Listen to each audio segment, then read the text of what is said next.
Hello दोस्तों, हमारे इस यूट्यूब चैनल पर आप सभी लोगों का स्वागत है। दोस्तों, आप लोगों का सी टेट का पेपर संपन्न हो चुका है। तो सुबह की शिफ्ट में जो पेपर हुआ था आप लोगों का सी टेट का, उसी पेपर के बाल विकास और शिक्षा शास्त्र में पूछे गए प्रश्नों के उत्तर को देखेंगे। और दोस्तों 100% सही आंसर्स देखेंगे।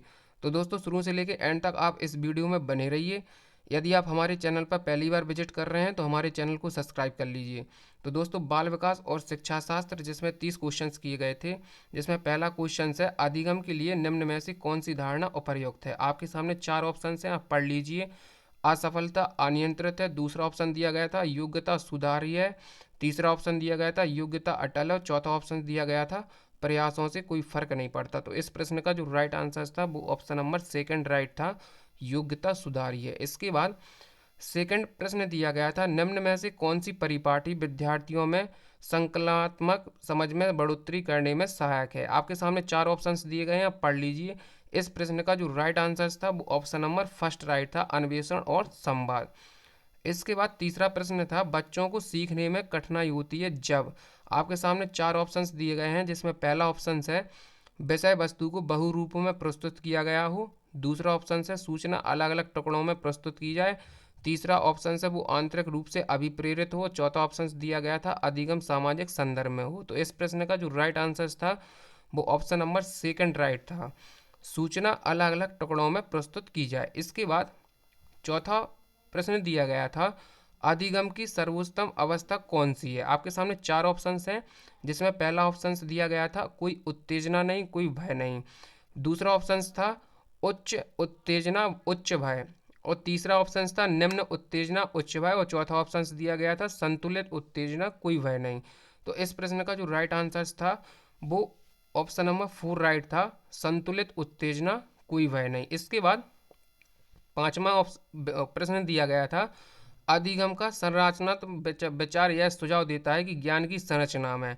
आपके सामने चार ऑप्शंस दिए गए हैं, आप ऑप्शंस को पढ़ लीजिए। और इस प्रश्न का जो राइट आंसर था वो ऑप्शन नंबर फोर राइट था, बच्चे सक्रिय भूमिका निभाते हैं। इसके बाद आगे बढ़ते हैं हम लोग और क्वेश्चन नंबर 6 देखते हैं। क्वेश्चन नंबर 6 है एक कार्य के दौरान सायना स्वयं से बात कर रही है कि वह कार पर किस प्रकार की प्रगति कर सकती है। लेब बाय गुत्सी की भाषा और चिंतन या सोच के बारे में दिए गए विचारों के अनुसार इस तरह का व्यक्तिगत वाक्य क्या दर्शाता है। आपके सामने चार ऑप्शन हैं मनोवैज्ञानिक विकार, संज्ञानात्मक अपरिपक्वता, स्वनियमन और आत्म केंद्रिता।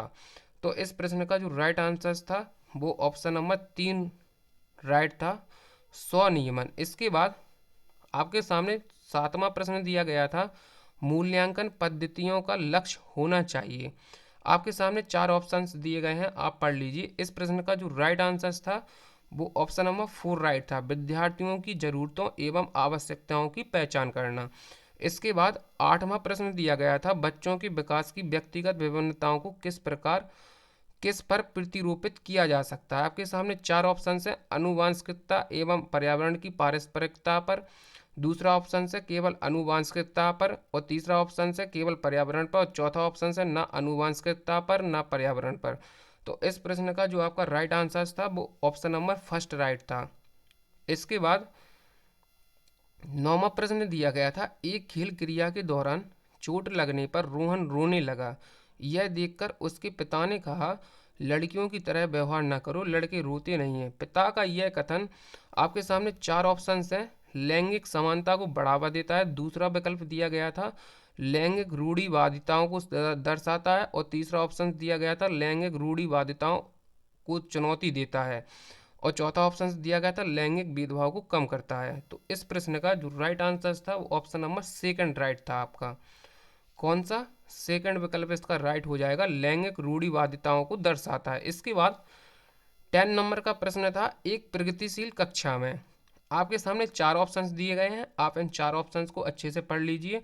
और इस प्रश्न का जो राइट आंसर था वो ऑप्शन नंबर फोर राइट था, ज्ञान की संरचना के लिए प्रचुर मौके प्रदान करने चाहिए। इसके बाद आपके 11वां क्वेश्चन दिया गया था एक गतिविधि के दौरान छात्रों को संघर्ष करते देख एक अध्यापिका बच्चों को संकेत और इशारे जैसे क्या क्यों कैसे प्रदान करने का फैसला लेती है। लेव बायगोत्सी के सिद्धांत के अनुसार अध्यापका की यह योजना। आपके सामने चार ऑप्शंस दिए गए हैं, आप इन ऑप्शंस को अच्छे से पढ़ लीजिए और इस प्रश्न का जो राइट आंसर हो जाएगा वो ऑप्शन नंबर थर्ड राइट हो जाएगा। अधिगम के लिए पाड़ या आधारभूत संरचना का काम करेगी। इसके बाद नेक्स्ट प्रश्न है प्रश्न नंबर 12, बच्चों के सामाजिकरण के संदर्भ में निम्न में से कौन सा कथन सही है। आपके सामने चार ऑप्शंस दिए गए हैं, इन चार ऑप्शंस को आप अच्छे से पढ़ लीजिए और इस प्रश्न का जो राइट आंसर हो जाएगा वो ऑप्शन नंबर सेकंड राइट हो जाएगा। विद्यालय सामाजिकरण का एक द्वितीयक कारक है और परिवार सामाजिकरण का एक प्राथमिक कारक है, इसका यह विकल्प सही हो जाएगा। इसके बाद 13वें नंबर का प्रश्न था, बहुबुद्धि का सिद्धांत जोड़ देता है कि। आपके सामने चार ऑप्शंस दिए गए हैं, आप इन ऑप्शंस को अच्छे से पढ़ लीजिए और इस प्रश्न का जो राइट आंसर हो जाएगा वो ऑप्शन नंबर थर्ड राइट हो जाएगा। एक आयाम में बुद्धिमत्ता अन्य सभी आयामों में बुद्धिमत्ता निर्धारित करती है, आपका ये विकल्प राइट हो जाएगा। इसके बाद 14वें नंबर का प्रश्न दिया गया है, लॉरेंस कोलबर्ग के सिद्धांत के अनुसार किसी कार्य को इसलिए करना क्योंकि दूसरे इसे स्वीकृति देते हैं नैतिक विकास के डैश चरण को दर्शाता है। आपको ये खाली जगह में भरना है। आपके सामने चार ऑप्शन है, पहला ऑप्शन है अमूर्त सक्रियात्मक, दूसरा है प्रथापूर्व, तीसरा है प्रथागत और चौथा है उत्तर प्रथागत। तो इस प्रश्न का जो राइट आंसर हो जाएगा वो ऑप्शन नंबर सेकंड राइट हो जाएगा। आपका कौन सा? ऑप्शन नंबर सेकंड इसका राइट हो जाएगा, प्रथापूर्व। आप ऑप्शन नंबर सेकंड पर अगर टिक लगा कर आए हैं तो आपका ये प्रश्न राइट था। इसके बाद 15 नंबर का प्रश्न है, विकास के संदर्भ में निम्न में से कौन सा कथन सही है। आपके सामने चार ऑप्शन है, पहला ऑप्शन है विकास बहुआयामी होता है, विकास की दर सभी संस्कृतियों में सभी के लिए समान होती है। तीसरा ऑप्शन दिया गया था विकास केवल विद्यालय में होने वाले अधिगम से ही होता है और चौथा ऑप्शन दिया गया था विकास केवल बाल्यावस्था के दौरान ही होता है। तो इस प्रश्न का जो राइट आंसर था वो ऑप्शन नंबर फर्स्ट राइट था, विकास बहुआयामी होता है। इसके बाद 16 नंबर का प्रश्न था, लेव बायगोत्सी का सामाजिक सांस्कृतिक परिप्रेक्ष्य अधिगम प्रक्रिया में खालिस्तान के महत्व पर जोर देता है। आपके सामने चार ऑप्शंस थे, पहला ऑप्शन है संतुलीकरण, दूसरा ऑप्शन दिया गया था सांस्कृतिक उपकरणों, तीसरा दिया गया था गुणारोपण और चौथा दिया गया था अभिप्रेरणा। तो इस प्रश्न का जो राइट आंसर हो जाएगा वो ऑप्शन नंबर सेकंड राइट हो जाएगा, सांस्कृतिक उपकरणों।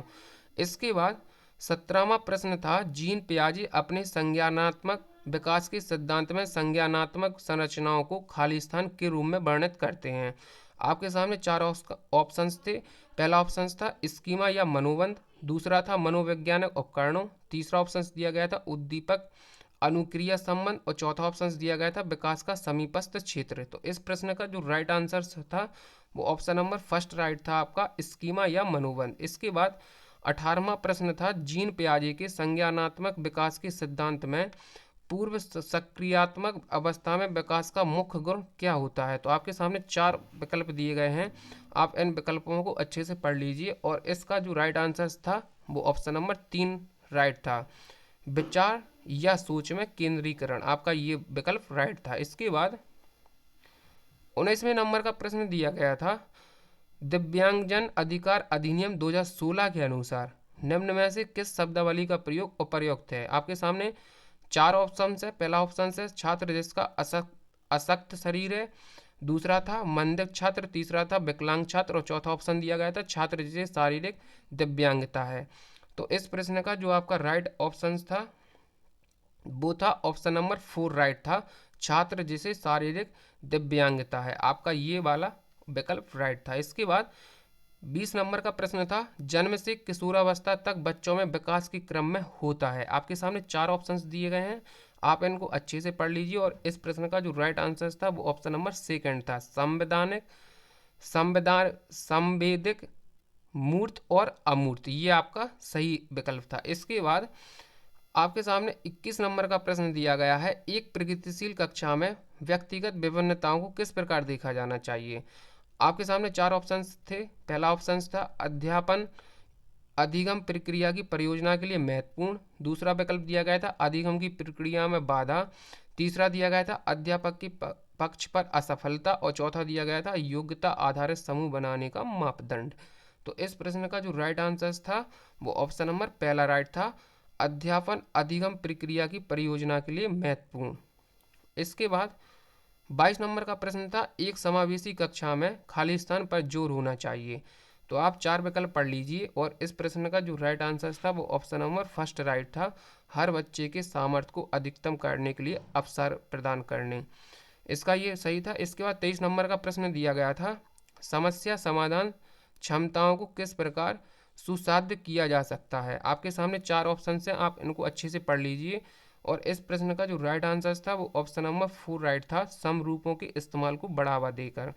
इसके बाद 24वें नंबर का प्रश्न दिया गया है, अधिगम कठिनाइयों से जूझते छात्रों की जरूरतों को संबोधित करने के लिए एक अध्यापक को क्या नहीं करना चाहिए। आपके सामने चार ऑप्शंस दिए गए हैं, आप इन ऑप्शंस को अच्छे से पढ़ लीजिए और इस प्रश्न का जो राइट आंसर था वो ऑप्शन नंबर फर्स्ट राइट था, शिक्षा शास्त्र और आकलन की जटिल संरचनाओं का प्रयोग, ये वाला ऑप्शन आपका राइट था। इसके बाद 25वां प्रश्न था, सृजनात्मक की पहचान का प्रमुख लक्षण क्या है। आपके सामने चार ऑप्शंस दिए गए हैं, आप इन ऑप्शंस को अच्छे से पढ़ लीजिए और इस प्रश्न का जो राइट आंसर था वो ऑप्शन नंबर 3 राइट था, अपसारी चिंतन। इसके बाद 26वां प्रश्न दिया गया था, विविध पृष्ठभूमियों के अधिगमकर्ताओं को संबोधित करने हेतु एक अध्यापक को। आपके सामने चार ऑप्शंस दिए गए हैं, तो एक अध्यापक को, इसका जो राइट आंसर था वो था विविध विन्यासों से उदाहरण लेने चाहिए, तो यह आपका विकल्प सही था। इसके बाद आपका 27वां प्रश्न था, एक अध्यापिका को दिए गए किसी कार्यकलाप में छात्रों की विभिन्न त्रुटियों का विश्लेषण करना चाहिए, क्योंकि आपके सामने चार ऑप्शंस हैं, आप इन ऑप्शंस को अच्छे से पढ़ लीजिए और इस प्रश्न का जो राइट आंसर था वो ऑप्शन नंबर 3 राइट था, त्रुटियों की समझ अध्यापन अधिगम प्रक्रिया के लिए अर्थपूर्ण है, ये वाला ऑप्शन आपका राइट हो जाएगा। इसके बाद 28वां प्रश्न था, अधिगम की अभिप्रेरणा को किस प्रकार कायम रखा जा सकता है। आपके सामने चार ऑप्शंस हैं, आप इन ऑप्शंस को अच्छे से पढ़ लीजिए और इस प्रश्न का जो राइट आंसर था वो ऑप्शन नंबर 3 राइट था, प्रवीणता अभिमुखी लक्ष्यों पर जोर देकर, ये विकल्प आपका सही था। इसके बाद 29वां प्रश्न था, शर्मिंदगी खाली स्थान। आपके सामने ये चार विकल्प दिए गए हैं, आप इनको अच्छे से पढ़ लीजिए और जो इसमें से विकल्प सही था वो विकल्प नंबर 3 राइट था, शर्मिंदगी का संज्ञान पर नकारात्मक प्रभाव पड़ सकता है, आपका ऑप्शन नंबर 3 इसका राइट हो जाएगा। इसके बाद 30वां प्रश्न था, निम्न में से अध्यापन अधिगम का सबसे प्रभावशाली माध्यम कौन सा है। आपके सामने चार ऑप्शंस हैं, आप इन ऑप्शंस को अच्छे से पढ़ लीजिए और आपका जो राइट ऑप्शन था वो था संकल्पनाओं के बीच संबंध खोजना, ऑप्शन नंबर 3 इसका राइट था। तो दोस्तों ये था प्राइमरी का पेपर सीटेट का और इसमें हम लोगों ने बाल विकास के प्रश्नों के आंसर्स को देखा है। यदि दोस्तों आपने हमारे चैनल को अभी तक सब्सक्राइब नहीं किया है तो आप हमारे चैनल को सब्सक्राइब कर लीजिए। Thank you.